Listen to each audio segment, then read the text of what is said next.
Hey guys, welcome to another video on military items coming from estate sales and auctions. Today we're going to look at a couple of items that came from the same gentleman who had been U.S. Special Forces and served a couple of tours in Vietnam.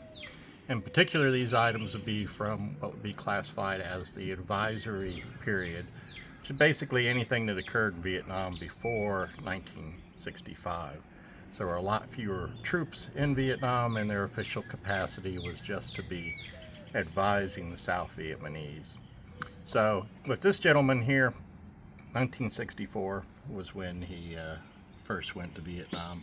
I'm assuming as part of first Special Forces group that would have been out of Okinawa. I think at that time they were rotating in 6-month tours into Vietnam. So first thing we're looking at here is these jungle boots, and there's really three main patterns to the jungle boots. The most common version you're going to see would have the webbing that would go across here for ankle support, but these ones here are actually considered a first pattern. And what differentiates them, as I said, they don't have the ankle support here, but also the stay up here being leather, and then going down the back being leather. They switched that from the first to the second pattern. They switched that over to the nylon, and then on the third pattern they added the ankle support. So just looking at them, you can tell from that, but you can also get, they would put the date up here, like this one would be November of '63. I believe they made the first pattern up till '64, and then from '64 to '65 would be the second pattern.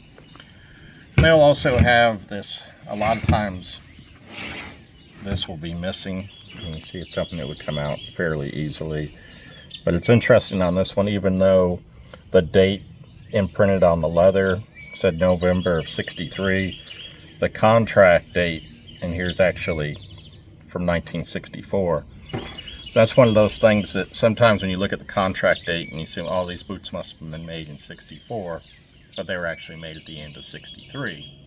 So sometimes there can actually be a difference in the year of manufacture from the contract date.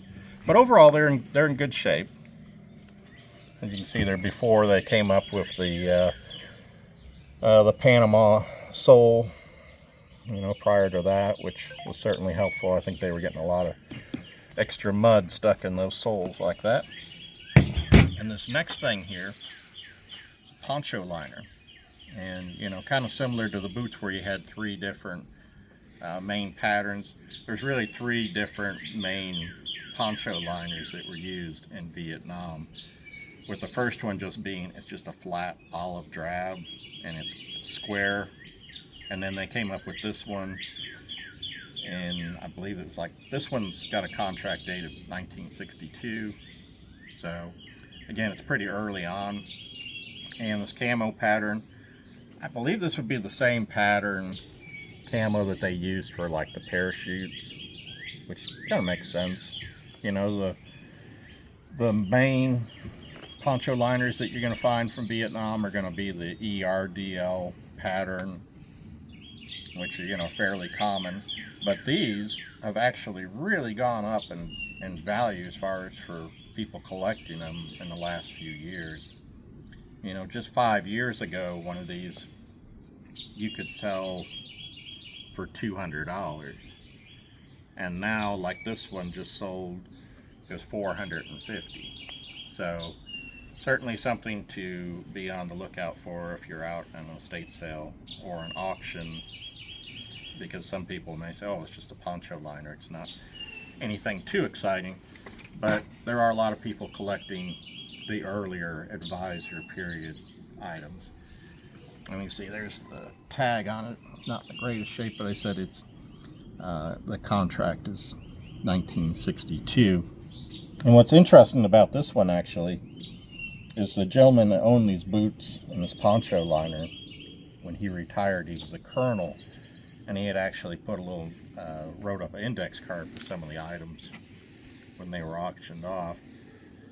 And on this one here, he said it was gifted to him by Captain Vernon Gillespie. If you're not familiar with Captain Gillespie, you can look online. He was on the on the cover of like Life magazine and National Geographic in around that same time period in 1964, beginning of 1965. And he actually played a part in one of the parts of the advisory for a lot of the special forces was working with the Montagnards for the Civilian Irregular Defense Group, the CIDG.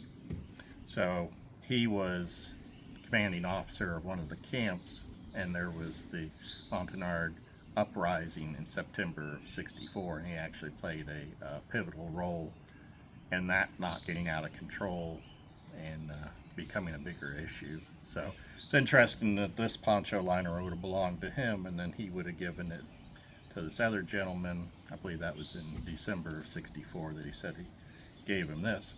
So, as I said, they're early items, and there's certainly a lot more interest, I think, in recent years of people taking more notice and wanting to learn more about the U.S. troops that were in Vietnam in much smaller numbers, and they were only there officially in an advisory capacity.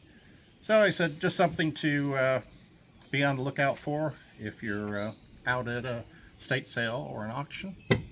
And I hope you've enjoyed this short video. If you have, I hope that you will like and subscribe to this channel so you'll know when future videos are uploaded. And as always, I appreciate you watching. Thanks.